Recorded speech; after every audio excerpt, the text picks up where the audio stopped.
Okay, so this is the Finance Committee for it's Wednesday, March 7th. Appreciate the patience of everybody that our special council meeting went over.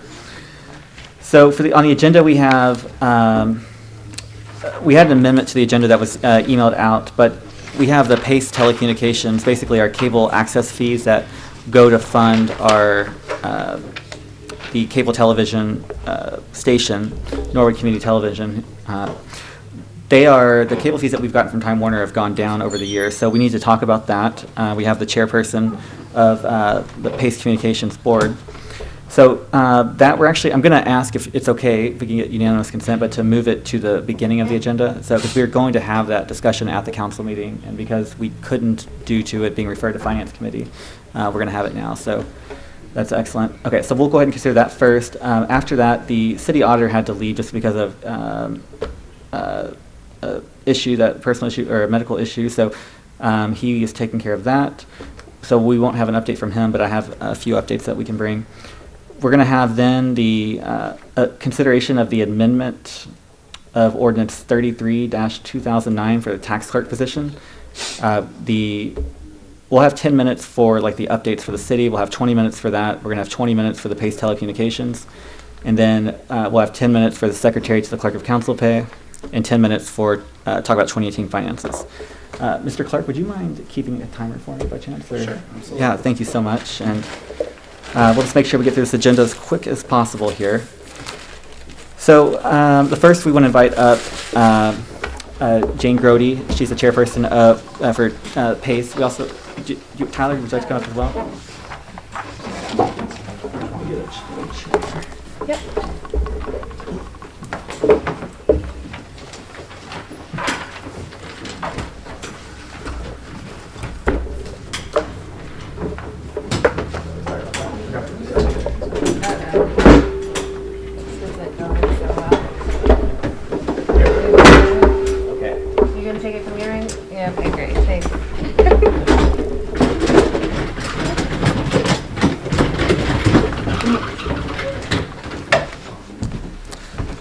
So one of the things that people at home can see that we don't splurge on here at the city is equipment in the council chambers. So many of these things have been here for many, many more years than many of us have been alive. They're also used for mayor's court too. Yeah, and they're also used for the mayor's court. So it's a heavily used kind of place. So 20 minutes on this one. Okay, if you just give me a 5-minute warning on there. So so we'll basically kind of introduce it now. I kind of want to let you all talk about the issues that we're having. We're probably not going to come to a conclusion tonight, so we'll probably have another finance meeting scheduled for the next week or two, and we'll have more of a conclusion, kind of the direction that we're going to go there. So, but yeah, will you let us know kind of some of the issues or some of the history of what's going on? As was indicated, I'm Jane Grody. As you know, I work in the auditor's office now, but I have been the chair of the PACE Telecommunications Board, which operates Norwood Community Television for, 22 years, I believe, ever since it was first created. Basically, cable television in Norwood started, we were actually the first city to have cable television when cable television first came about.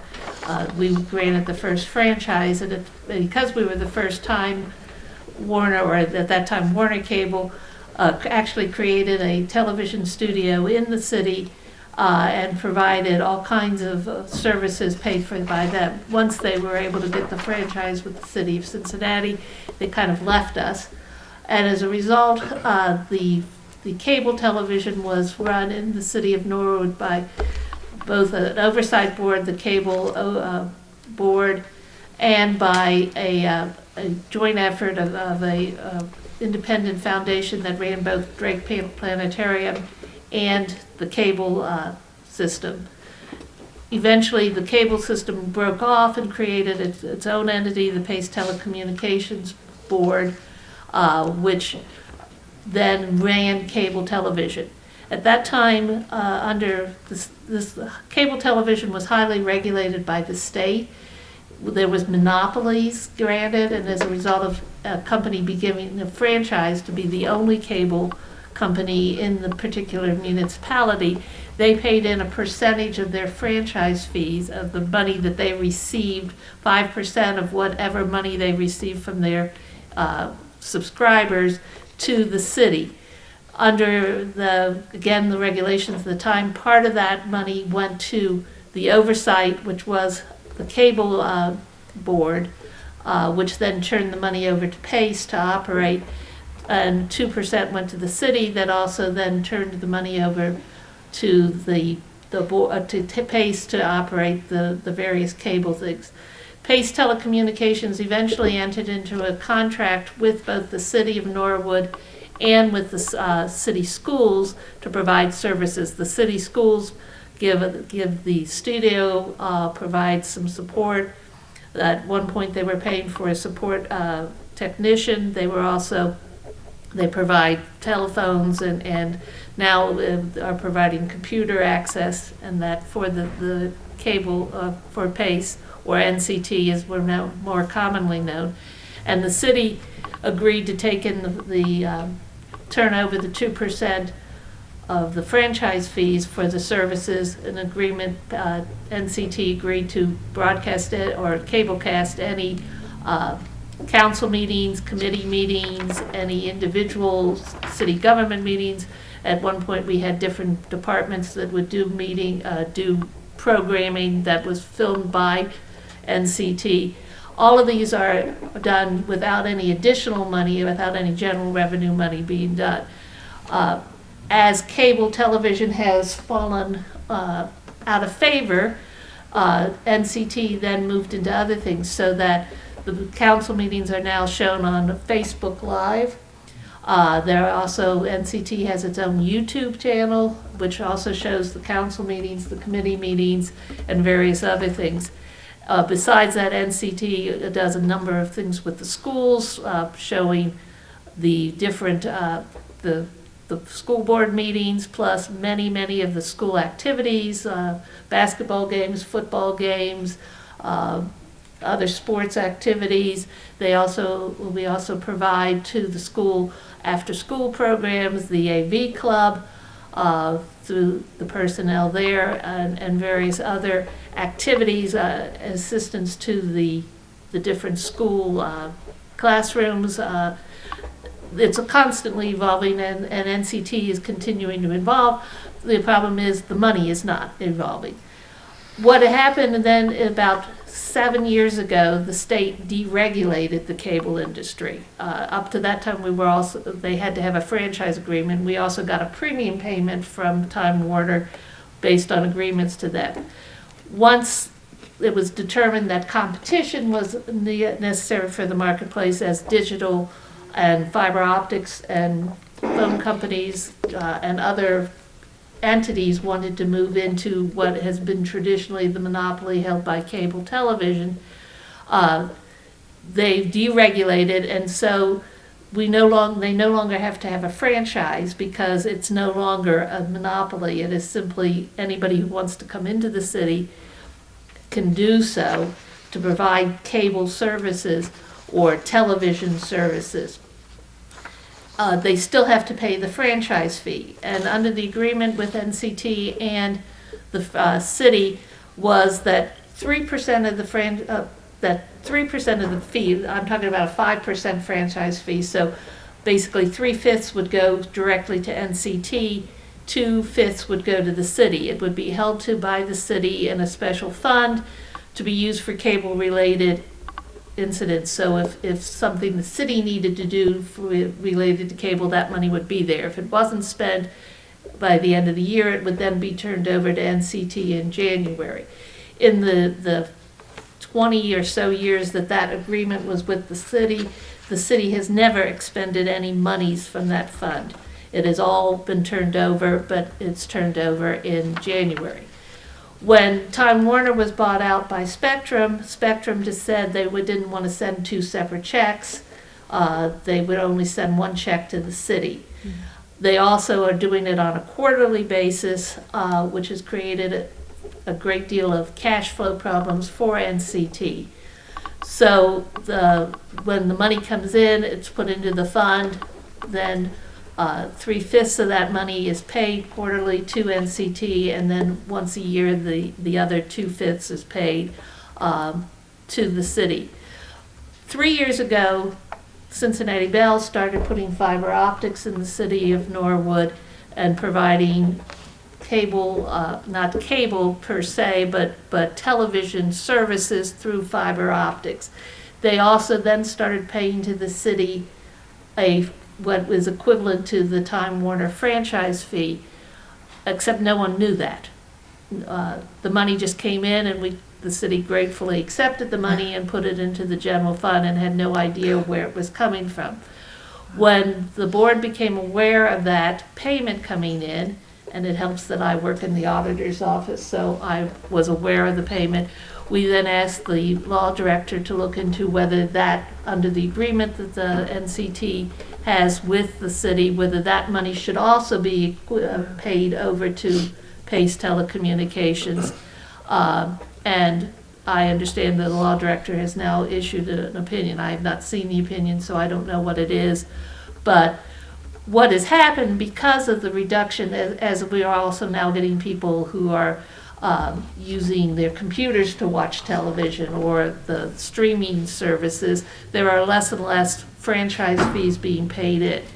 At its height, NCT had a staff of about 4 full-time people, 2 part-time people, and several interns that would work.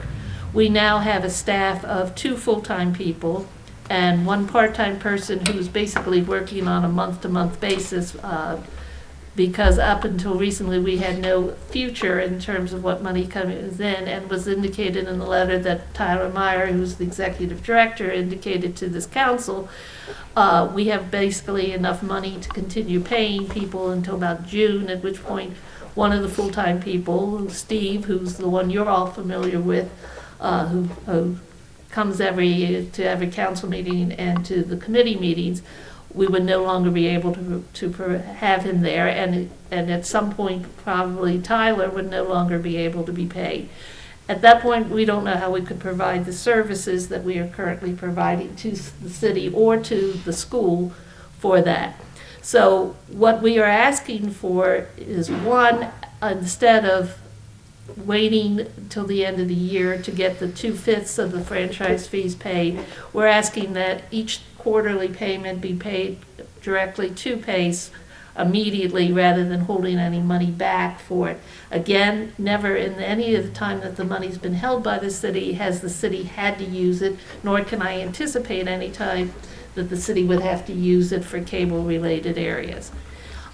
We are also asking, as my understanding, that the law director's statement or opinion is that the Cincinnati Bell fees that they're paying in is equivalent to the Time Warner, and therefore we're asking that that money also be paid to Pace or to NCT in order that we can continue to provide the services not only to the city, to the school, and I should point out, although it's not quite as popular as it used to be, for much of the thing, the public access channel where people can come to the Pace studios and film whatever they want, and show it on the Norwood channels.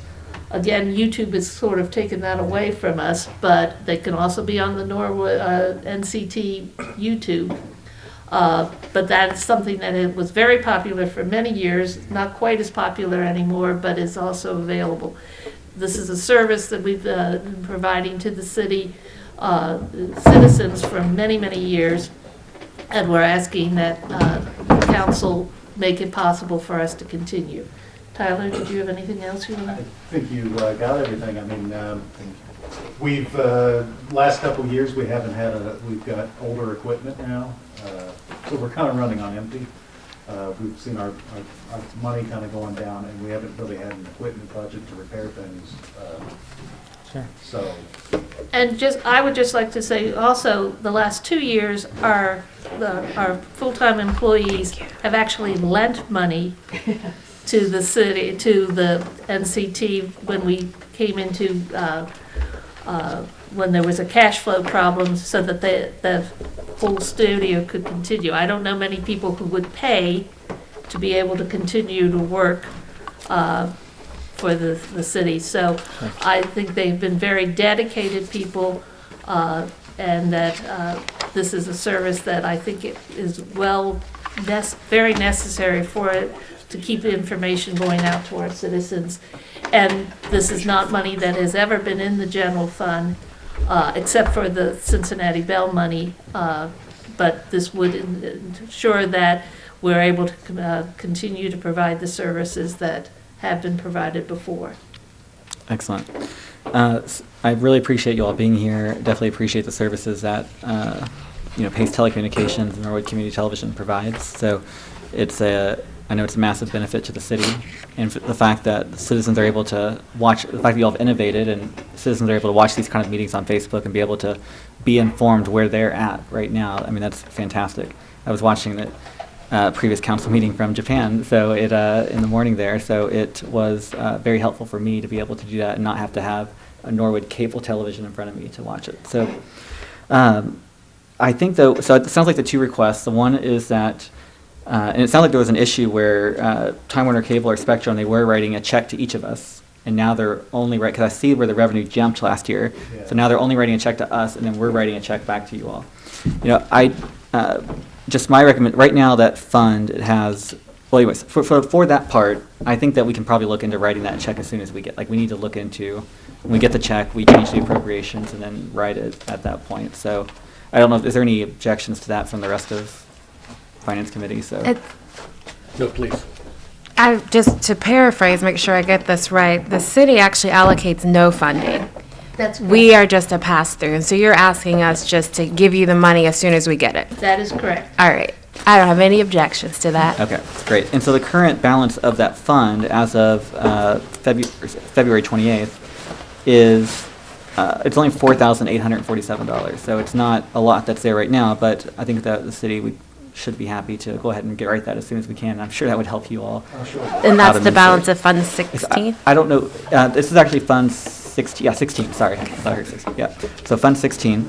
I don't know what the cash flow schedule in that fund is like by month. So I don't know if we get like a big payment in the middle of the summer or something. We get, basically, Time Warner sends a payment quarterly. Quarterly. Okay. They are erratic. We can't say it's paid on, it's supposed to be paid January, April, July, and then it's paid throughout that time period. And I'm not sure if the treasurer, that goes to the treasurer's office. But in the more recently, since Spectrum's taken over, it has not come in on the months we expected it to. Okay. But it does come in, it pays a quarterly payment when it does come in. That sounds great. And I think 5 minutes. Okay, yeah. So we've got 5 minutes left. The second, that's taken care of. The second request is about the Cincinnati Bell funding that comes in from their franchise fee for their cable television. So the city's not allowed to charge, there's no taxes, state, city, nobody's allowed to charge taxes on broadband internet service. So any Cincinnati Bell money that comes in, it's from either their phone or television or cable stuff. So starting in, and I guess here it's mostly cable television. So starting in 2009, like the first year, we got $980 in as a city. In 2015, we got $8,000 in. In 2017, that's shot up all the way to $58,000, I guess, in that fund. And so in that fund, even though, like, I know that you had said that the city didn't know where it came from. I mean, the city knew where it came from, but they didn't know. Nobody caught that that we should consider looking at where should that go, basically. So it did go to the general fund. I mean, everything was accounted for properly. It was just that we didn't figure out should that also be part of this agreement. And so, and part of that is because it just shot up. It was very minuscule amounts of money, and now all of a sudden it's very high. Cincinnati Bell has made a concerted effort to put fiber optics in the city of Norwood. And so we believe that's where it came from, is that as they were getting more subscribers, which also corresponds to less subscribers to Time Warner, that's where that money was going. Okay. So we've got like 3.5 minutes left. So I think that we are going to have to look at, there's two things I'd like to get. I'd like to get, if you all have like some revenue, some financial statements from PACE. Okay. I'd love to kind of just see that and just, see where that dropped off, where you didn't get those payments from the city more. I mean, that would be extremely helpful to us and see how I'm sure you all operate on a shoestring budget, but just being able to have that information would help the city.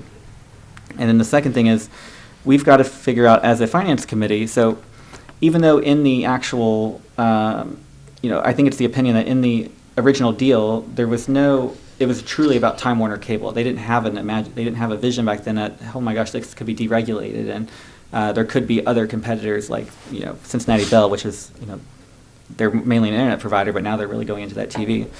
So I think that I think in the spirit of the agreement, we probably should figure out some way to get some additional funds of these franchise agreement into Pace Telecommunications. I think us as a finance committee has to figure out, what percentage do we want that to be, or do we want that to say like, we'll give you up to this dollar amount, 100% up to this dollar amount, and then maybe 40% after that or something. Whatever that might be, I think we have to figure that out as a committee.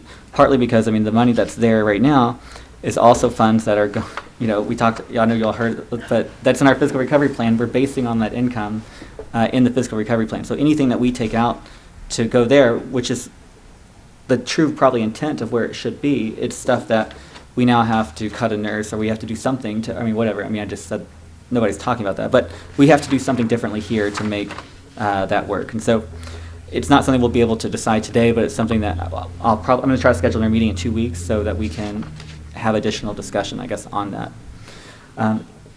As we say, we've got like a minute and a half left. Is there any other comments that you all want us to hear? Is there anything from a council member that we kind of want to say there?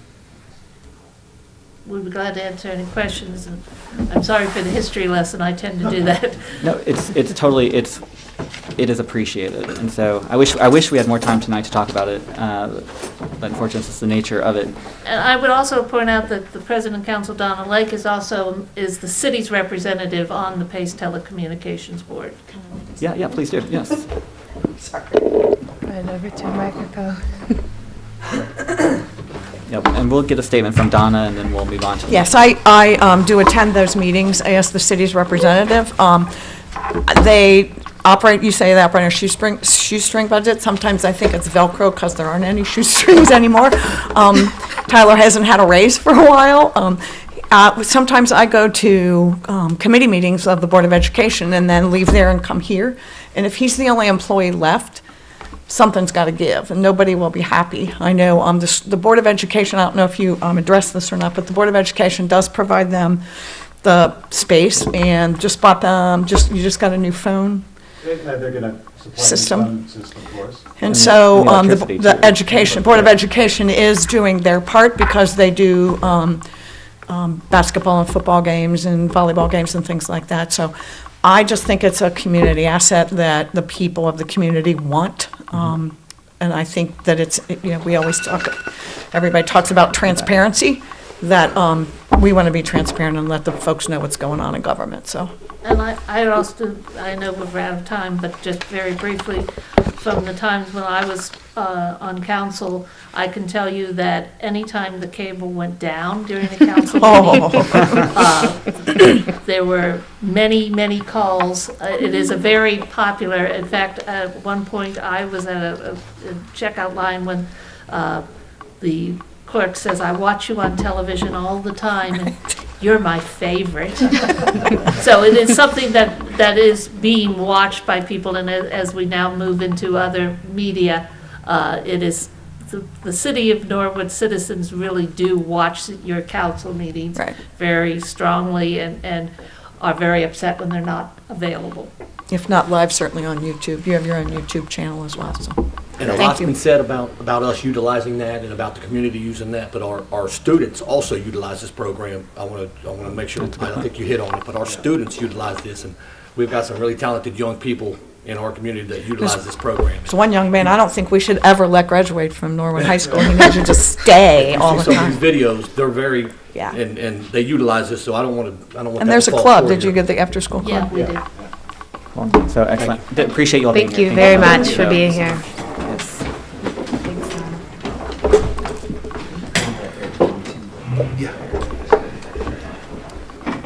Okay, so our next, we're just gonna go ahead and roll on into the amendment of ordinance 33-2009 tax clerk position. So I'd like to invite our city treasurer, Tim Maloney, and Chuck Barlow if he's, okay.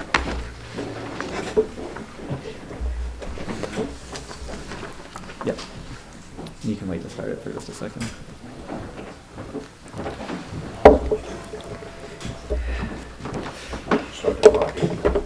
Yeah. So at about the 17-minute mark, basically, if we haven't like resolved it, like if you'd like, I'd like just call for a vote at that point to just move forward. So, okay. So because we're in a time crunch, I actually wrote my notes, and I'm just going to read these, and it'll go a lot quicker. And then whatever questions you guys have. It's just 3 meetings in a row for me at the Finance Committee. But first, thanks for letting me come. I want to just 3 issues. And we're not going to get into the real detail again. We've done that twice, and plus I've been able to meet with each of you guys, either in person or on the phone, and go over a lot of details. But 3 things. I first just want to clear up some confusion. And that is, the ordinance that was submitted to council had nothing to do with appropriations. It didn't ask for any money. It asked to have that position set up. And the reason we did that is twofold. One is we need the position set up as an appointed tax clerk, so we're not in violation of the law by going out around the union position and trying to find somebody. So we need the position set up before we can go and try to advertise for the position and try to get somebody to fill that. The other thing is, it wasn't an appropriation change because admittedly, I don't know what the amount is. We've said that from the beginning, right? You know, I have no idea who's going to fill what position at what rate, and that would come later with a whole slew of appropriation changes whenever we hire somebody or we get to hire somebody. You know, we've got a salary range, but we don't know how it's going to affect the appropriations for sure. If I hire somebody at $18 or $22 an hour, it makes a difference, you know. And so, what was in front of council was the ordinance to set the position up. You can't fund for the position until the position is set up. I can't look for somebody until the position is set up, and we don't know how to change the appropriations until we hire somebody. So that's what was in front of council. Me asking to set the position up. I guess, you know, maybe I should have gone first to the Law, Ordinance, and Human Resources Committee, which is something new, the Human Resources. But I thought the best way would be to go right to council and ask for the position to be set up. I appeared at the Finance Committee meeting to give you guys a heads up, like, hey, this just became real at the end of December. I came a couple of weeks later when I called James and said, when's your first meeting? And it was just a couple of days later. And I came right away and said, hey, I'm going to try to do this. It's going to change my budget some just flip of the keys, but net, I think it's going to go up a little bit. Just again, to give you guys a heads up, to keep you in the loop that this is what I'm trying to do. So the ordinance that was in front of council wasn't a request for an appropriations change. It was to set the job up so we could take the next step. Whether you guys approve somebody at $18 or $19, whether you guys approve somebody at more than $18, which is the minimum amount or not, I would have to come back to council and say, hey, I found somebody at $20, right? And because it's more than the starting range, and if it's a appointed position at more than the starting range, you got to get council's approval for that. So I would have to come back and get that if we ever got that far. So that's the first thing. That's why that ordinance came to council to set up the position. The second thing is, again, the change I'm requesting is to move the appointed position in the Treasury Department into the Tax Department,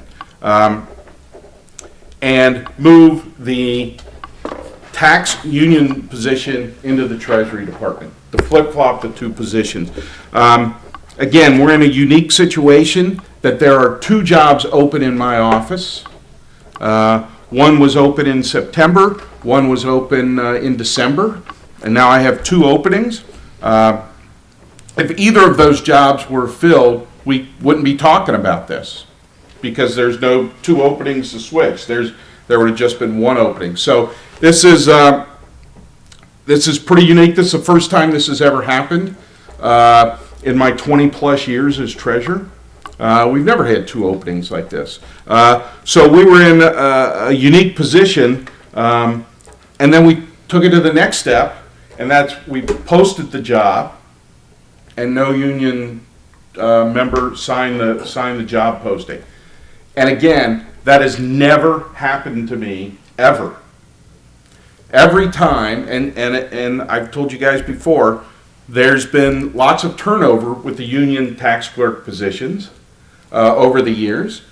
Every time it's been posted, someone has signed the list in my 20-plus years, except for this time. So now we're like, holy cow, how do we solve the problem? How do we solve the problem?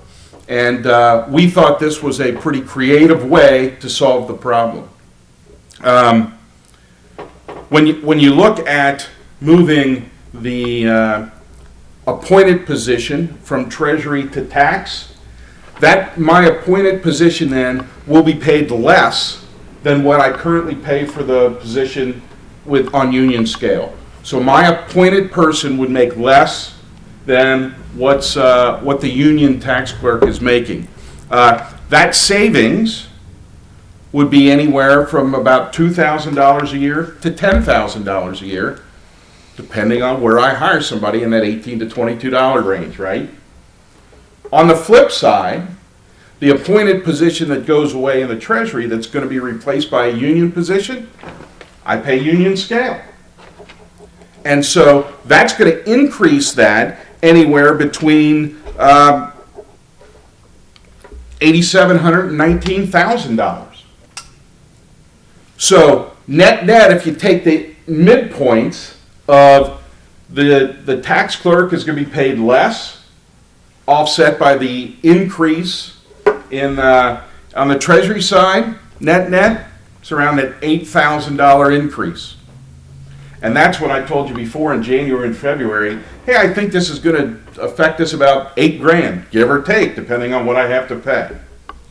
That's how I came up with that number. The appointed position makes less, the union position makes more.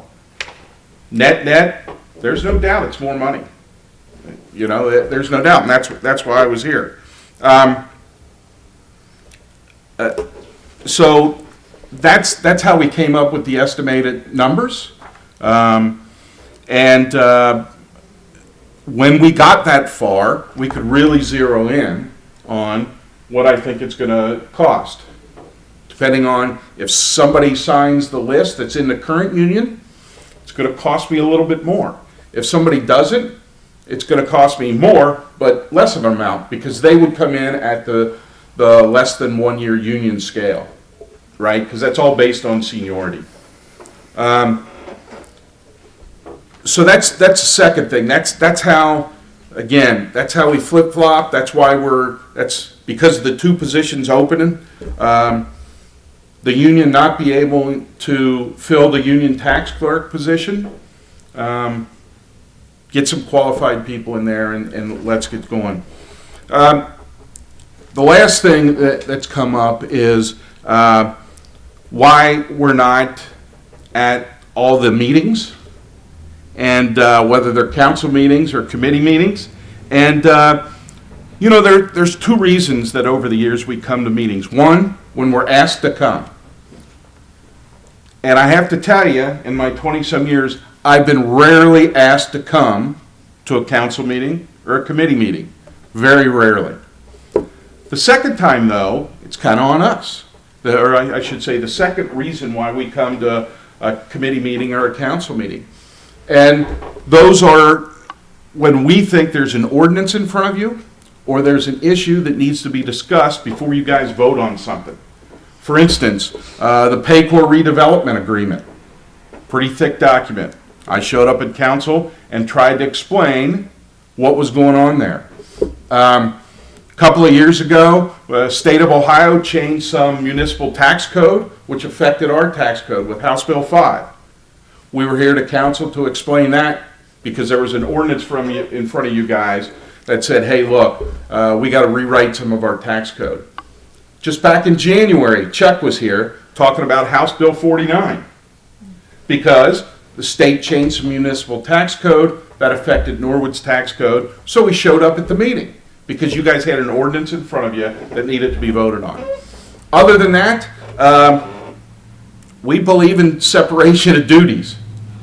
You know, I'm not going to come in here and give my opinion and tell you guys how to run council, and I would expect the same in return, and it works out pretty good. I mean, I didn't think of that system of the 3 branches of government and all that kind of stuff. That was thought of a long time ago, and it works pretty good.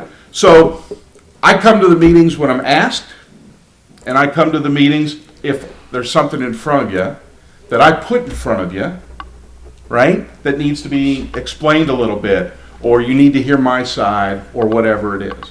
And that's how we'll continue to do it.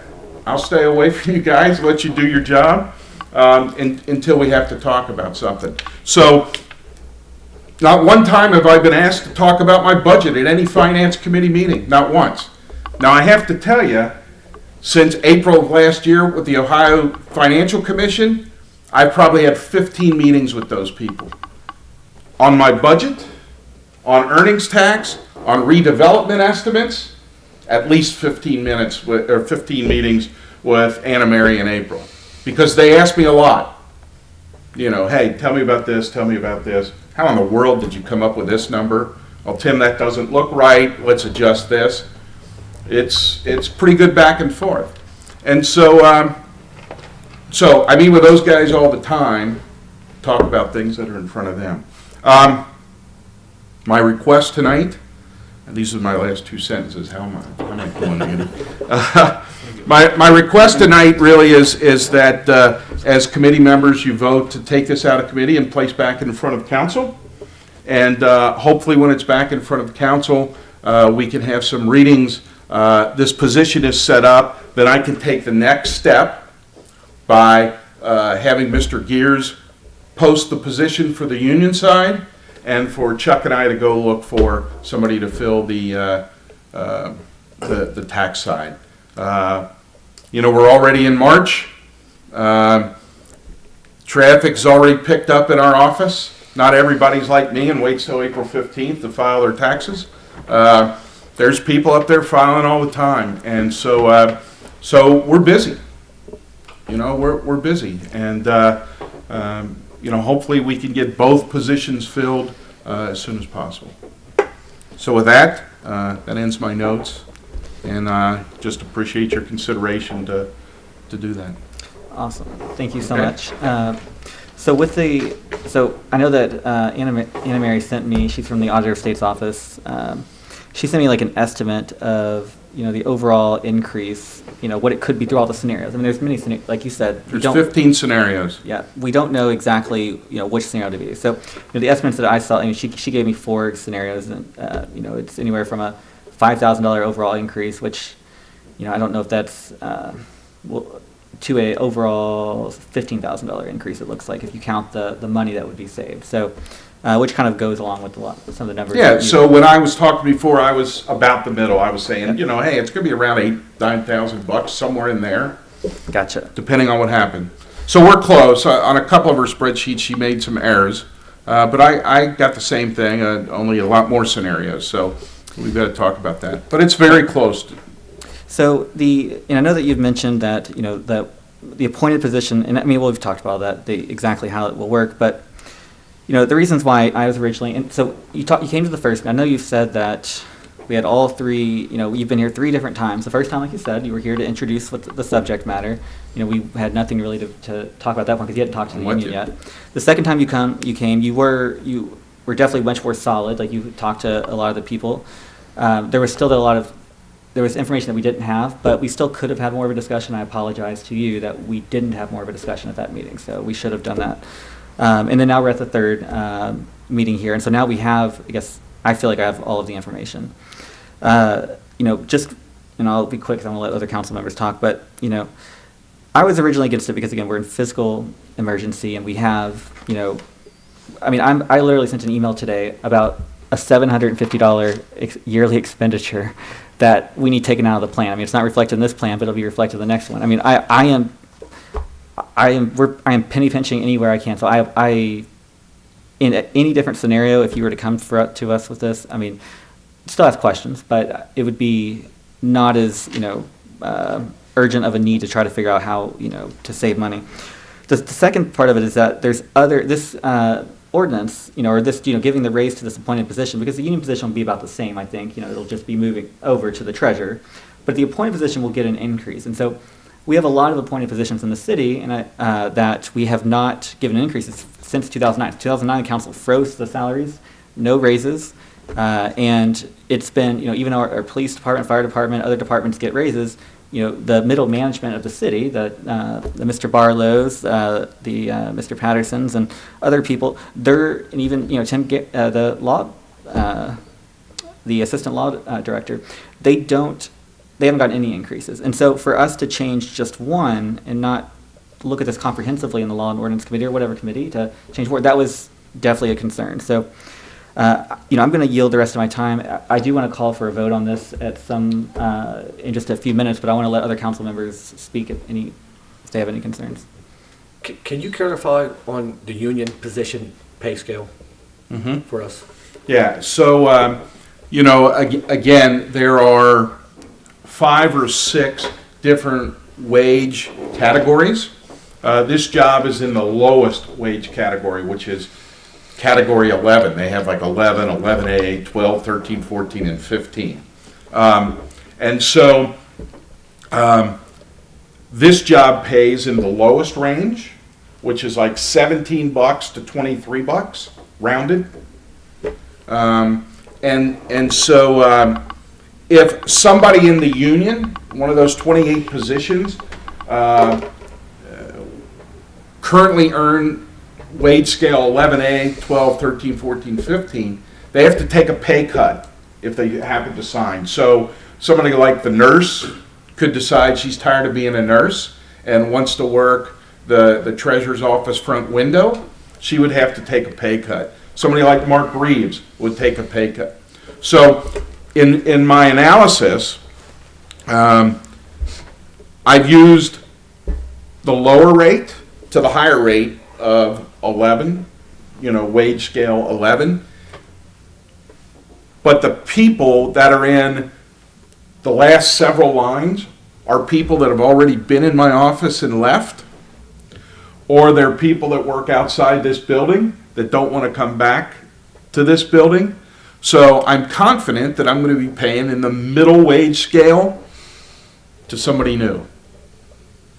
You know, and so that's the union pay scale that I have to pay, and it's all based on seniority, John. So you posted this once with the union. How long does that post stay up? When you post something, how long does that stay up with the union? 10 days. 10 days. So are you opposed to doing it again? Can you do it a second time just to see if we can? You know, I don't know if we can do it a second time. I can ask the question. Naturally, you know, what I want to do is post the other position with different job descriptions and offer that back to the union because their members might be interested in that. They're not interested in the tax clerk position. Whether I repost it and say, you know, hey, if somebody's interested in a tax clerk position, here it is again or not, I don't know. So you're asking us, I'm sorry, you're asking us, we can do this in 2 parts. We can agree to let you switch these positions. And then once that's done, you can interview and you can bring someone and say that they have special qualifications that they need to be paid an increase in pay. Then you can bring that to us and then we can vote on whether or not we can increase that scale or whether or not we stay at. That's correct. And so in everything I used that I gave to you, the salary range is 18 to 22 bucks. Yes, sir. I used 20.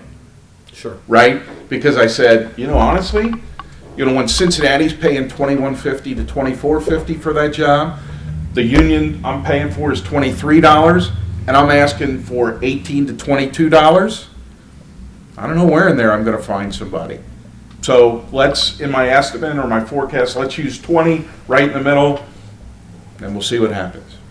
I'm gonna jump in real fast.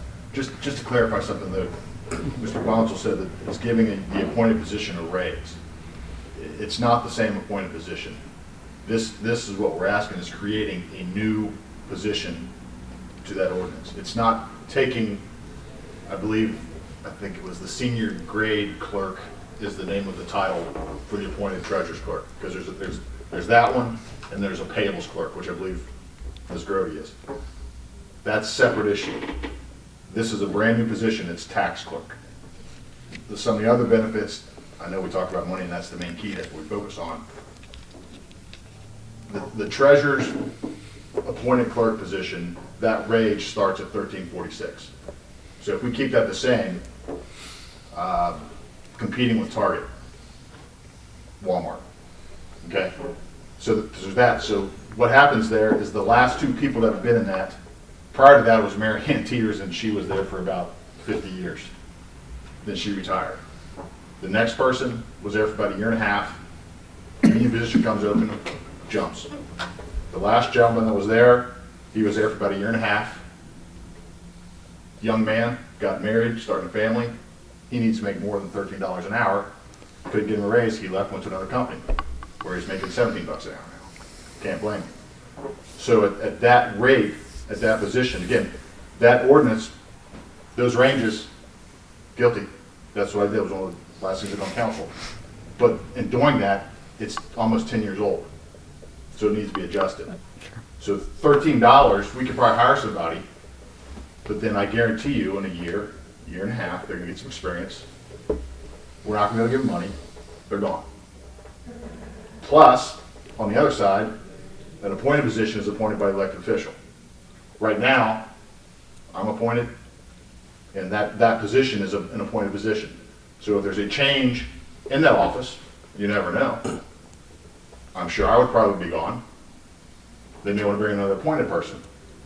So now, if you do that, all the people that handle any of the banking, anything to do with the banking in the city, they're gone. If that's a union clerk, that union clerk is safe from any transition from elections or change of tenure or whatever you call it, I guess. So that kind of provides stability. Now, flipping that to get a tax clerk, same thing, and getting a tax clerk, they don't want to do it. Taxes are not fun. It's not a fun job, and especially now with the end of 2015 was House Bill 5. House Bill 49 rolls out before House Bill 5 was all the way implemented. They're making all kinds of changes because there are actually tax commissioners all over this area that are retiring and getting out because it's just, this has changed how it's taxes are not really that much fun. Yep. I'm joking, not fun. So you need to have skills. We're not going to find a tax clerk. We just flip it and keep the same rate, rate, we're not going to find a tax clerk. Yeah, so I don't think anybody disagrees with that right there. I guess, traditionally when we don't fill a position, we put, if the union, well, nobody in the union wants the position, we'll post it externally. Or at least that's what I've been told that kind of the process normally is. I know now you have 2 positions open, so I know that there's other opportunities there. Okay, so at this point our time has expired, so what I want to do is here, I want to have 2 votes. I want to have 1 vote, because I appreciate the what you said about just sending it to council and letting the full council. I'd like to have 1 vote about whether, or even we can bind this, I'm not sure yet, but we need to have either decide to send it to council or not, and decide whether finance committee wants to recommend to support it or to recommend against it. And so I'd like. Can I ask one more thing, sir? I'm sorry. I'd like to speak on the long-term effects of a switch like this. Has there any thought of long-term, and does this affect, how this affects good or bad for us, or? Well, I think that was the last thing that Chuck pointed to. Long-term wise, it gives you a union position on the tax side and a union position on the treasury side, which does the banking side, right? And so if there's a change in the treasurer's position, and the new treasurer brings in new appointed people, at least there would be some continuity now with somebody to do the banking stuff, somebody to do the tax stuff with new people. So long-term wise, it would help for those reasons. There would be union position in each, and there'd be continuity. Again, there was 2 union clerks and 1 treasury clerk in the union, but council several years ago decided not to fund the union treasury clerk. So we had that continuity. So really the way we're going to do it is not change the contract, if you guys remember that, not change the union contract, just defund one and fund the other. And that's how the union says that sounds good to them. Leslie, do you have any thoughts? I do have several thoughts. We're going to extend the time a little bit here just to try to tackle as much as we can on this. Yeah, I think that's helpful. First, thank you for coming. I know that for me, this has seemingly been a multi-step process where each step has unfolded new insights. I think first, I was really puzzled by the fact this wasn't posted externally, and I understand that to be your prerogative. I feel concerned that we've created an expectation that we won't do that. We'll simply create a new classification. Which job posted externally? Which one? When you said there was no list, no one signed up on the list, my Right. understanding is it could have been posted externally. Oh, That I have that no idea wasn't- I don't know what the union does. Whether they. So, I think don't- according to union contracts, they can only post it internally for the 10 days. I understand Then that what part. happens after that? Like, oh my God, we got a union position available. I want to get a new union person here to fill that and increase my membership and all that. I don't know how they go about that. All they told us is they got nobody. I understand you're reporting what you were told. I'm reflecting on my own experience of having joined a union. Right. And that clearly was an external posting if I wasn't a previous member. I'm still not clear on why we didn't go that path. And that's concerning to me given we're talking about creating a new pay scale in a set of appointments that haven't received any raise since 2009. And so for me, that creates more of a context where I think maybe this issue of change in pay and how it's posted might be actually more appropriate for law, HR, and ordinance to take a look at, and not just us, because I understand what you're saying. We do kind of net out, and that's purely a numbers issue, but this isn't just about numbers. I think your questions and comments, John and Chuck, around continuity, again, that seems like a HR issue. If we have departments that do not have manuals or procedures or policies in place where new staff could come in and continue the work, that seems like a challenge outside the scope of finance, budget, and audit. And I think, too, it's important to me as a woman to just repeat what Mr. Barlow said.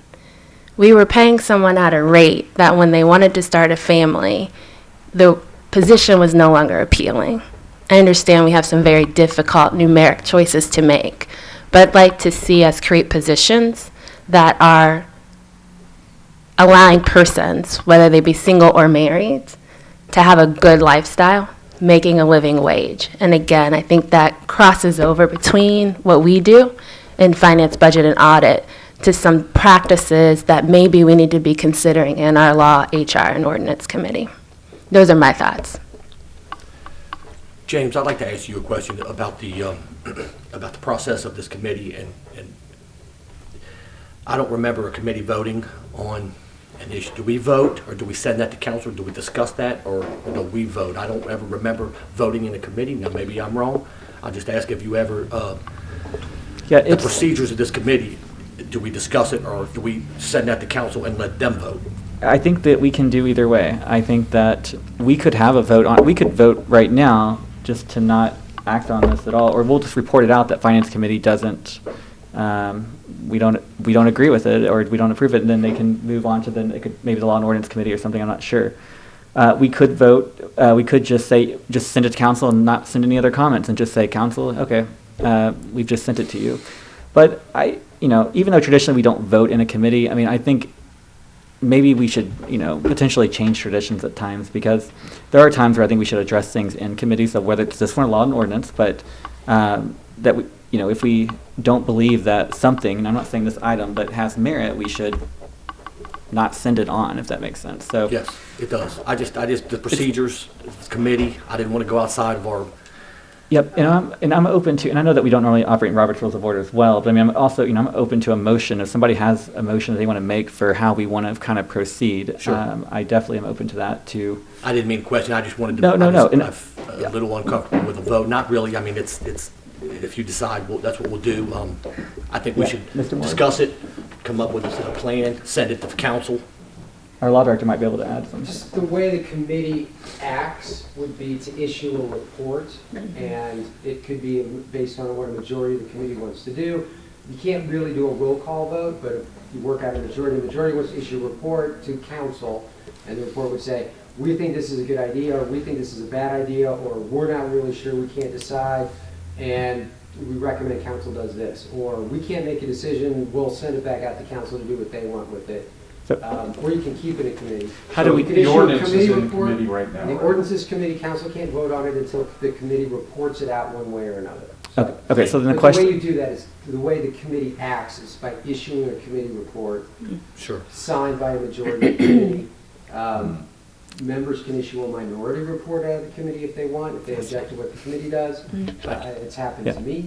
I had to issue one in my own committee once, but that's the way the committee acts. So we can't They take issue a any, committee report. this is fascinating to me. So, because I mean, I've watched Cincinnati City Council meetings every now and then, and their committee meetings. So we cannot take a vote on, how do we personally decide what, I mean, we can't have a discussion outside of committee when writing our report up and then say, hey, who wants to sign this? I mean, that's not, Generally, reports are written during the committee meeting, and they're usually Yeah. pretty short. Leslie?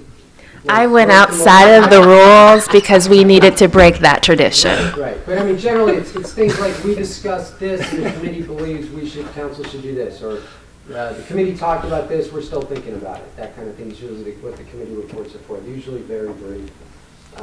But council cannot act on the ordinance until it is reported out of the committee. okay, so we definitely are, no matter what, council will have the opportunity to act, it sounds like, once we report it out. So, you know, I will say this then, so I don't really want to have another finance committee meeting to deal with this, so no matter what, we'll report out the ordinance. The question I believe that should be asked is, do we have any comments that we want to make on the committee report?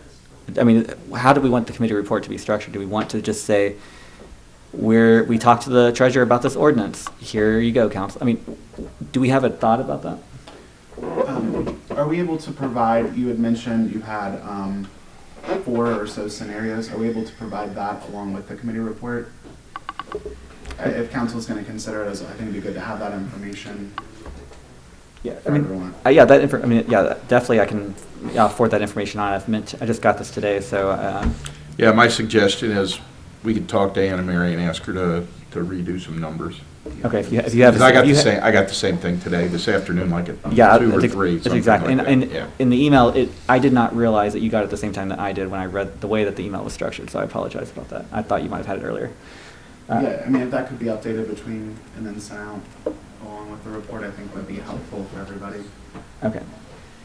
So the goal of this is going, you know, not, well, so basically what we are going to do is to report out the ordinance and just say I mean, do we have any other comments that want to be made on that, or just? I'd just like to say that, I wasn't against the vote, I appreciate the. No, it's I a good appreciate the clarification. out-of-the-box thinking, and I, you know, that's great. I want to be out of the appreciate box, but that, So, yeah. Okay. Thank you. I think we should, when we do our report out, list the topics that we heard from, the main points that Mr. Maloney made, and we as counselors, I think when we get to the regular meeting and have a chance to submit the report, we typically have time for discussion. And so we could use that time to provide any additional remarks individually as council members. That way there's not pressure to try and summarize all of the key points that were made today. I will work to try to do that. So, okay, so at this point then, we will report this back out to council. I'll just summarize the topics. Even just a listing, I think, would be okay. Oh, a listing. I will list the topics that we discussed. So, and then at that point, we'll let the full council decide on it. I do think, though, that potentially maybe it's in our Law and Ordinance Committee. We need to potentially look at the structure of these committees and see if there's ways that we can do things a little bit differently. It seems that, yeah, I'm curious about that. So, but anyways, that sounds good. I'll report it out, so it'll be on the next council agenda. No, I think that's fair. I Yep. appreciate that. Yep. One thing about the Law and Ordinance Committee and HR or whatever, I'm willing to go in front of them. Maybe even one or all of you folks are on the Law, Ordinance, and HR Committee. I don't know. I'm sorry to report. But the that. only thing I can say is the same thing I said to you guys. You know what I mean? So if I go there, so unless there's some direction from the council committee saying, hey, the reason we have a Law, Ordinance, and HR Committee is because this is what we want to drill down to. So Tim, come prepared to answer these kinds of questions. Just don't beat us to death with the 8,000, 9,000 thing again. We've heard that. But, hey, be prepared to talk about these kinds of things. And I think that would be good. So if in fact the next meeting in March here, you guys say we take the next step and you vote on it, you have all 3 readings or 2 readings or 1 reading, that's great. And I'm hoping that's what happens. But if you say, I think it needs to be properly discussed in the Law, Ordinance, and HR Committee, then we have to know why it's sent there. Hey, look, these are the kinds of questions that need to be asked and answered before now Law, Ordinance, and HR kicks it back to council for additional discussion. I'll just say that my report, the report that we'll report out I won't mention the law. I'll mention that it's potential, but it won't be any recommendation. Well, So- as Leslie said, there'll be time for discussion, and in the end, if all 7 council or the majority of the 7 say that's the best place because you guys figure all that stuff and then come back and report back out, I just have a feeling that if I go to that without previously knowing what we're talking about, we're going to be spinning our wheels again. Oh, I'm not, and I don't disagree with that whatsoever. So at this point, we're just going to report it out, and so I'll just put the topics that were discussed. I won't put any other commentary on that, and then if there's a motion that's made at council to do whatever with it, I'm going to let them make that motion. So- Okay, thank you very much. No, thanks. Thank you, committee members. Thank you.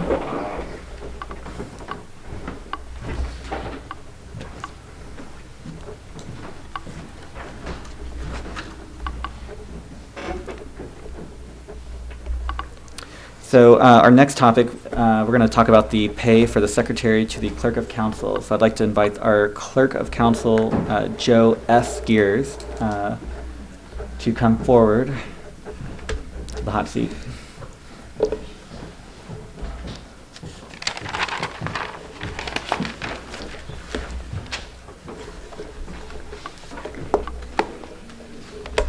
Not used to being on this Yeah, side. that's right. Don't worry about it. We'll put 15 on there. Or, yeah. Okay, so Joe, apologize for the extra weight that you had to make there. So I'd love to hear about the topic that you have to discuss here.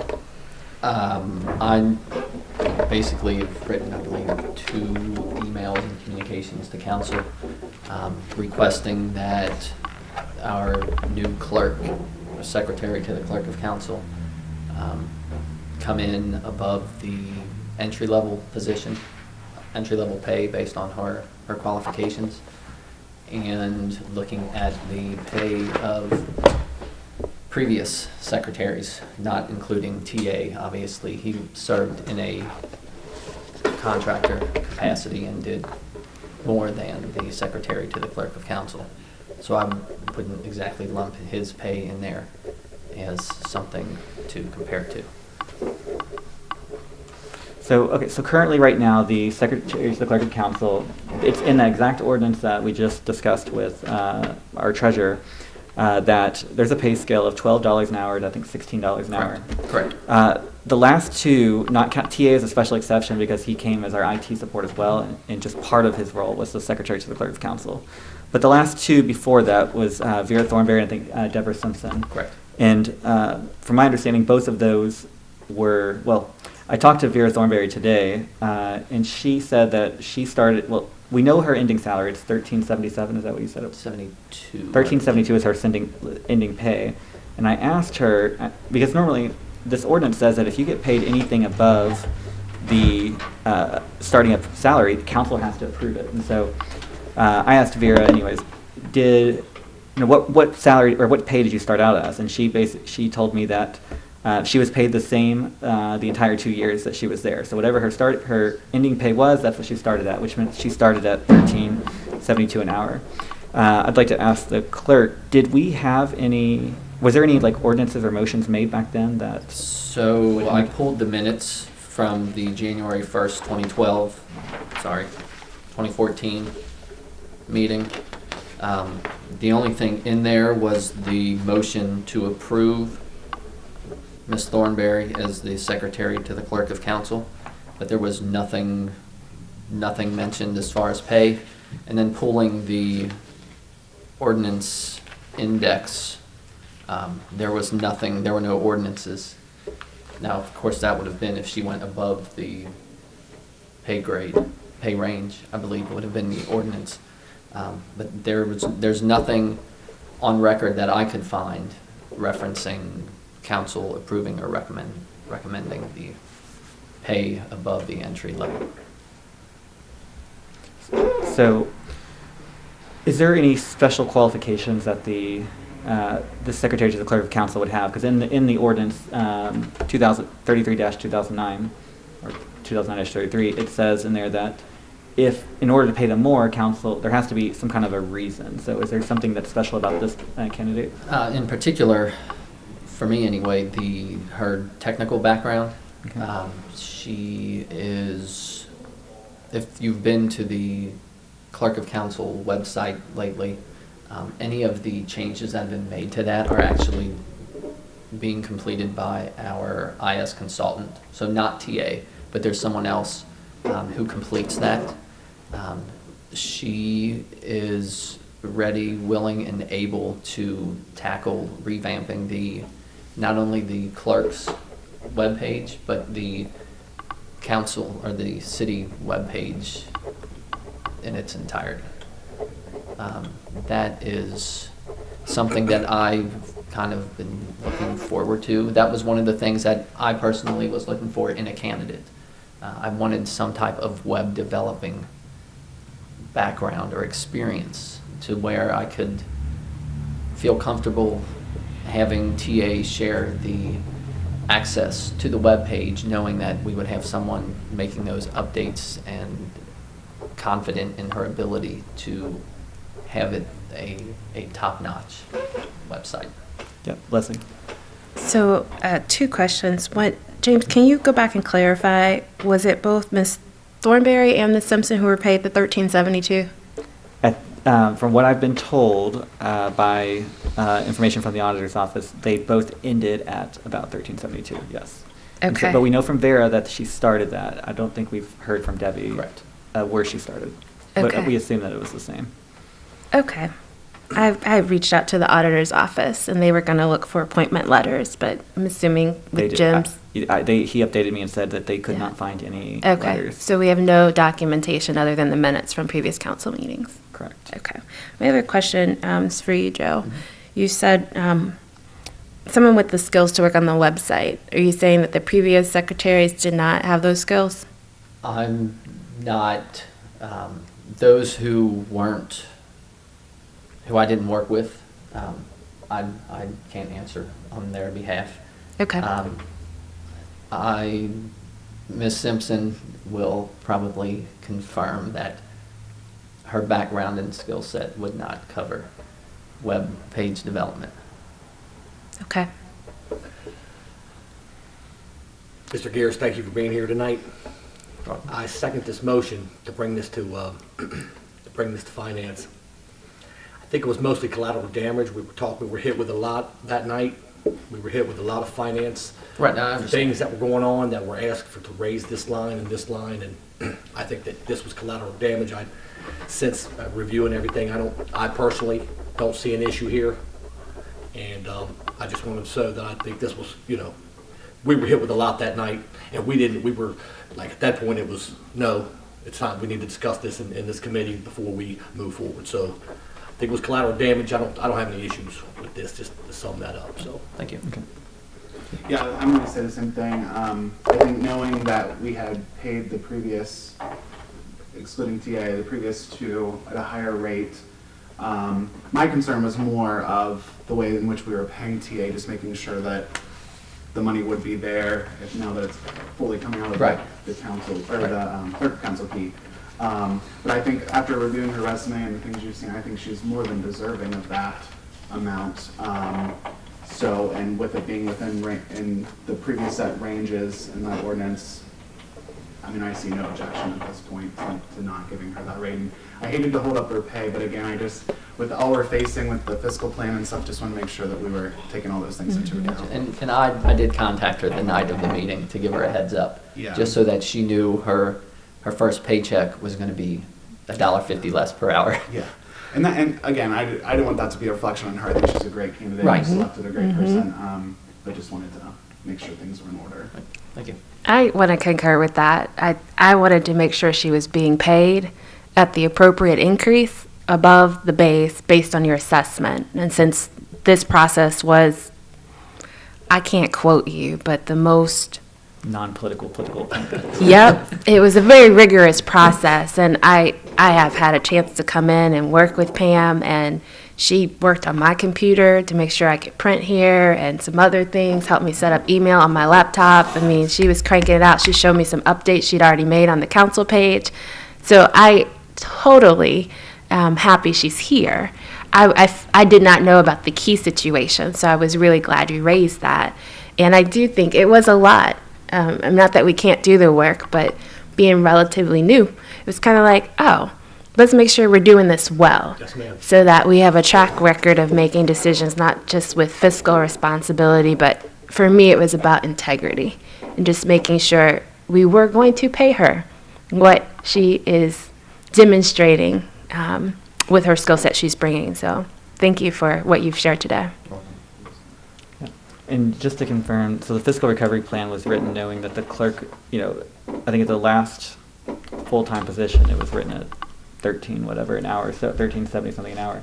So the 13.50 is, or at least I think they might have adjusted it down to 13.50 knowing what this new one, but either way, it's created or it's made to reflect knowing that the person was a higher caliber and that they were going to have web experience. So there's no issue there. Yeah. That last statement, James, Yep. Can you clarify? Yep. Is the offer to Ms. Hill less than the previous secretaries? Yes, the offer is, less than both the last two. And Mr. Gears, can you clarify, was that intentional or was that just miscommunication about what was the new? I was not aware fully of what all of the previous secretaries to the clerk of council made. I kind of picked that number, that rate of pay, feeling that looking at what the entry-level rate of pay was, that was justifiable. I felt that her skill set was worth that $1.50 more an hour over what the entry-level secretary to the clerk of council pay Okay. rate is. So based on what you just said, I don't think $13.50 would be appropriate, knowing that the previous secretaries did not have the same skill set that Ms. Hill is bringing. I know that doesn't help our numbers on the plan, but I don't think we could move forward with that number based on the recommendation of why we're hiring her. Again, I think we've got an outage in terms of where is the HR function? I mean, that's before all of us, but I do not feel any kind of good about saying we've got an amazing person supporting us, and we're going to tell them we're going to keep that quarter because 5 years from now we'll all be happy. I'm not okay with that. I agree. I'm happy that we have a qualified person for this position, but I don't think that Mr. Gears spoke on the exact qualifications of the previous secretaries to the clerk. And because of that, I don't think we can make that assumption that she is much more qualified. Maybe she is. So I just want to.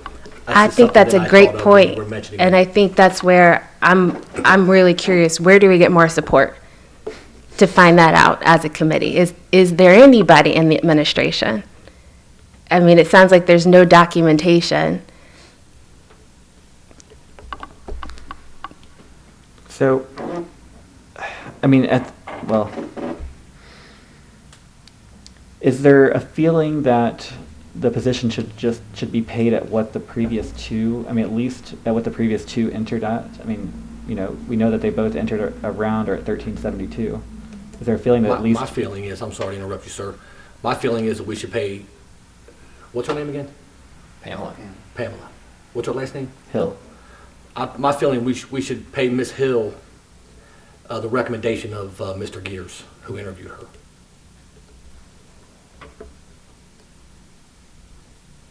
Yeah. What do you think, Andrew? I mean, I completely agree with Ms. Stevenson that we are definitely lacking when it comes to HR, and even just being able to go back and look at an employee's history and stuff is very difficult. Yeah, I mean, I would probably agree with Mr. Braden that to take the recommendation of Mr. Gears, but I think there's a lot of work that needs to be done in the HR area, definitely. Yeah. And so I think something coming out of this committee, I think we need to recommend that the Law, Ordinance, Human Resources Committee we need to start looking at the salaries in that ordinance. And that's kind of what I told Tim or Treasurer as well when we were talking about this, is that if we just change one, I know we're not changing the same appointed position because they're changing them, but still each department has so many appointed positions. And so there is an overall increase in his two departments in the wages in the appointed positions that he has, because he's having the same. Potentially, you know, we need to look at that ordinance and how that, you know, we're planning 5 years out right now in this fiscal recovery plan. So if we don't start looking at and maybe saying, hey, maybe in 2019 we need to start, you know, giving raises at least that might match some of the union raises that, if they do get raises, or looking at comparables into what those same jobs make in other smaller, suburbs. I don't know if comparing our salaries to the city of Cincinnati salaries are really appropriate. I don't think the city of Cincinnati has as good of a health plan as we have either, so something else to take into account. And one other thing to take into account here with Ms. Hill is that she is a part-time employee at 25 hours a week, so that's 13. If we go with that record, $13.50 an hour for 25 hours a week with no health insurance benefits. And I don't know if there's any other potential benefits in there. I'm not sure, but it is. I know that I could not support, you know, even if that was a 40-hour a week job, you know, with no health benefits. I could not do that with my family. And I'm sure others are, like Leslie said, the same way. So, I mean, are we okay at least at this point reporting out the $13.50 an hour, but knowing that we need to refer to the Law and Ordinance Committee at least to look at this issue? And Leslie, if you're not okay with that, please let me. I think for the sake of getting her paid based on the recommendation, I would find it satisfactory to report out, and would likely also submit a minority report. Okay. 'Cause I think that issue really needs to be documented. Yeah, I do not disagree at all. I have a feeling there will be a lot of documentation out of this whole night, if you will. I got one last thing to say. Yeah, I'm please sorry. do. I totally agree, Stevenson, that she's probably worth more. And I guess my comment to that is there is a lot of people out there that's working very hard that deserves a lot more. And Ms. Hill probably be one of them. So that happens every day. I certainly feel underpaid. So that just happens every day. And I just want to point that out, that there's people out there that works hard that are underpaid. So that's life.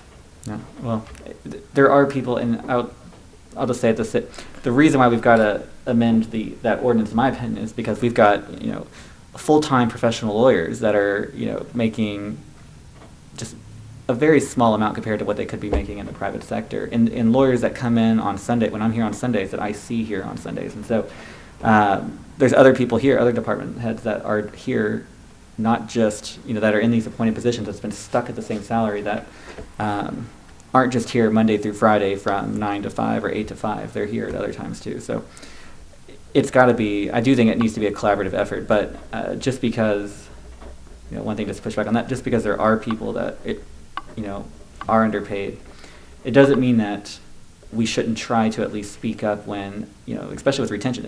If Pam finds a better, knowing Pam right now, she could probably go out right now and find a job and make a whole lot more money, and then we're stuck at zero again with clerk of council. And so or the secretary to the clerk of council. So I think we need to consider retention in that as well. So even, I know there are people out underpaid everywhere. We've got to make sure that we can retain some of our employees like that, especially when there's no health benefits there. So I understand. Yes, sir. Yeah, well, I think we're all pretty. Absolutely. Yes, sir. Okay, so cool. So I'm going to report out about the pay that we're going to, I'm going to report out that we are reporting it out to the council. I haven't figured out exactly now what I'm supposed to do when it comes to these committees, because can we give an opinion or not? I don't actually know why. You can give an opinion in the report. So we do want to recommend we be approved on this one. Okay. Yes.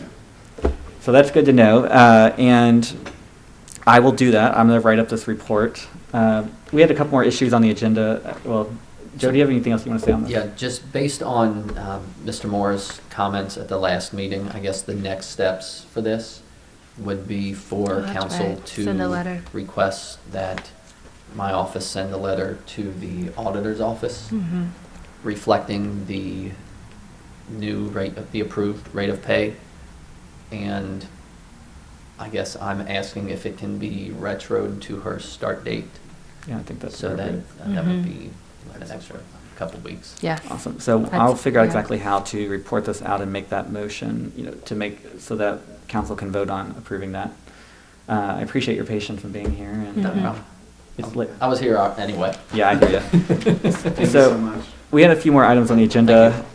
Thank you very much, Yeah, thank you. Mr. Gears. So we have a few more items on the agenda. We're just gonna, I plan on us meeting again in 2 weeks. I'm gonna push those off so that we can talk more about that.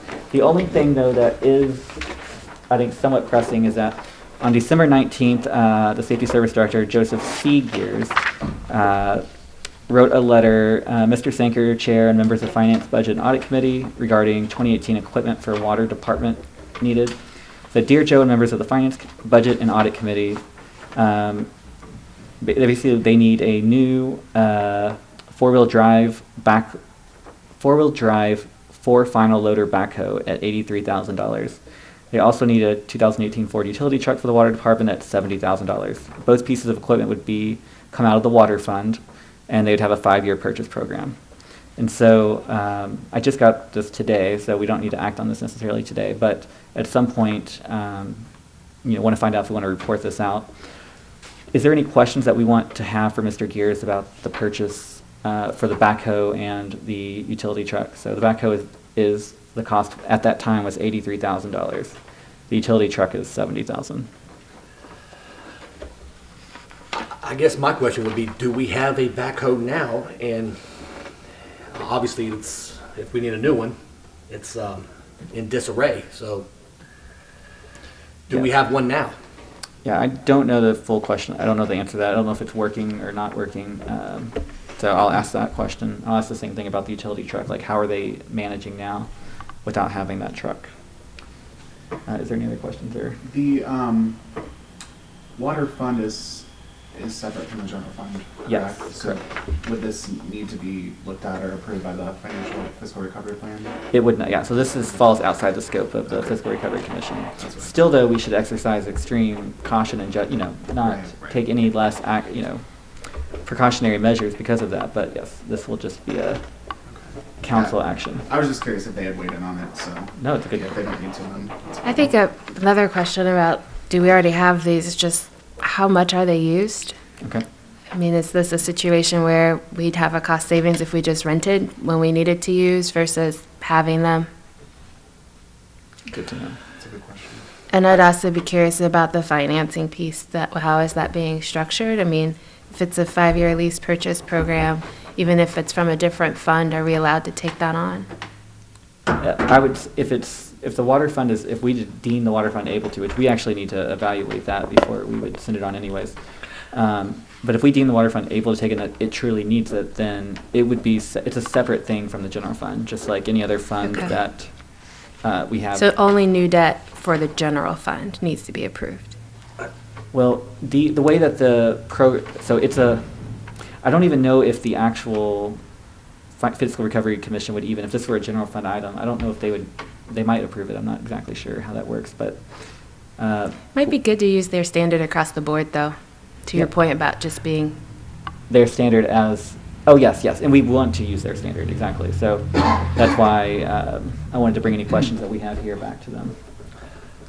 So, just to add, as I'm asking these questions, I'm asking, it does occur to me that we do have one. The question is, what shape is it in? And another thing, to your point, versus rent versus own, we do have substantial issues with our water lines, and I see all over, we're digging up water lines and replacing breaks, water main breaks, Yep. and things like that. That happens all the time. So I do believe that it's something that we need. the And utility truck? Well, no, I'm speaking of backhoes right now. Oh, the backhoe, I'm okay. speaking of the backhoe. I'm almost certain we have one. Mm-hmm. I don't have, this is just speaking of me seeing it around town, and then Public Works working, on digging holes and replacing water lines, and so I'm almost certain we have one. I guess the question is, how old is it? And, these things definitely have to be replaced. So, but I do know that we have water lines, water main breaks. This is a necessary piece of equipment. So, I do know that. Great, yeah, and I got this letter like today or yesterday, I'm not exactly sure. But either way, I will ask these questions and make sure that we have more information for the next Finance Committee meeting. With that being said, is there any other items that you all would like to address in the 2018 finances? Okay, so, yep, we're going to go ahead and adjourn then, and the next Finance Committee meeting we will schedule, I'll announce it at the next council meeting when we meet again, using your input. Thank you. So, yep, thanks. Thank you.